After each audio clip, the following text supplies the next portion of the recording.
ఓం శ్రీం సౌం శరవణభవః శరచ్చంద్రాయుధప్రభః శశాంకశేఖరసుధః శశీమాంకల్యరక్షకः సదాయుష్యప్రదాతా చ శతకోటిరవిప్రభः శశీవల్లభసుప్రీతः శశీనాయకపూజితः శశీనాథచతుర్వక్త్ర దేవతైత్యాభివందితः శశీశార్దిహరశ్చైవ శంభుశంభూపతేశకः శంకరः శంకరः ప్రీతः సంయాగకుసుమప్రియः శంఖుకర్ణమహాకర్ణ ప్రముఖాధ్యభివందితः శశీనాథः సుధాప్రాణ నాయకः శక్తిపాణిమాన్ శంఖపాణిః ప్రియः శంఖో పమషట్కళసుప్రభः శంఖఘోషः ప్రియः శంఖ చక్రశూలాధిగాయుధः శంకరాదభిషేకాధి ప్రియः శంకరవల్లభः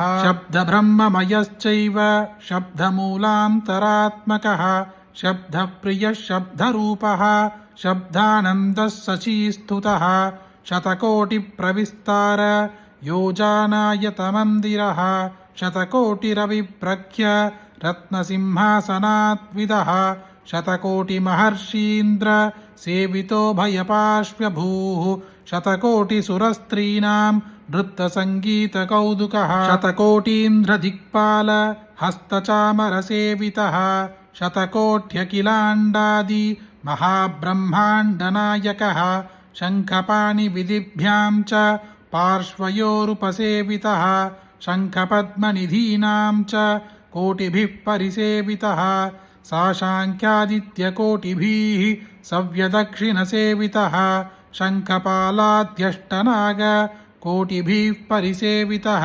శశాంకారపదంగాది గ్రహనక్షత్రసేవితః శశిభాస్కరభౌమాది గ్రహదోషార్దిభంజనः శతభద్రద్వయకరः శతభద్రాశ్చనప్రియः శతపత్రసమాసీనः శతభద్రాసనస్తుతः శారీరబ్రహ్మమూలాది షటాధారనివాసకः శతభద్రసముత్పన్న బ్రహ్మగర్భవిభేదనः శశాంకార్ధజటాజూటः శరణాగతవత్సలः రకారరూపో రమణో రాజీవాక్షో రహోగతः రతీశకోటిసౌందర్యో రవికోట్యుదయప్రభः రాగస్వరూపో రాగగ్నో రక్తాబ్జప్రియ ఏవ చ రాజరాజేశ్వరీపుత్రో రాజేంద్రవిభవప్రదः రత్నప్రభాకిరీటాగ్రో రవిచంద్రాగ్నిలోచనः వజ్రహస్తసుధావళ్ళీ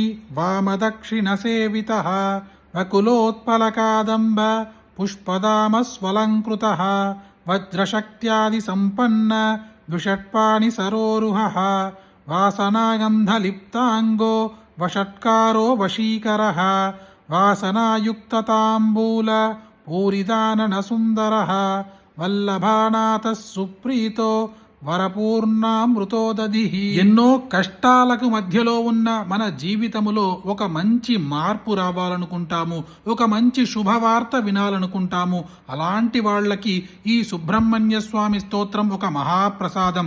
ఈ సుబ్రహ్మణ్య స్వామి స్తోత్రం ఎవరైతే ఒక్కసారి వింటారో ఆ రోజు రాత్రిలోగా ఒక శుభవార్తని వింటారు. అలాంటి ఒక అద్భుతమైన స్తోత్రం మీరొక్కరే వింటే సరిపోతుందా?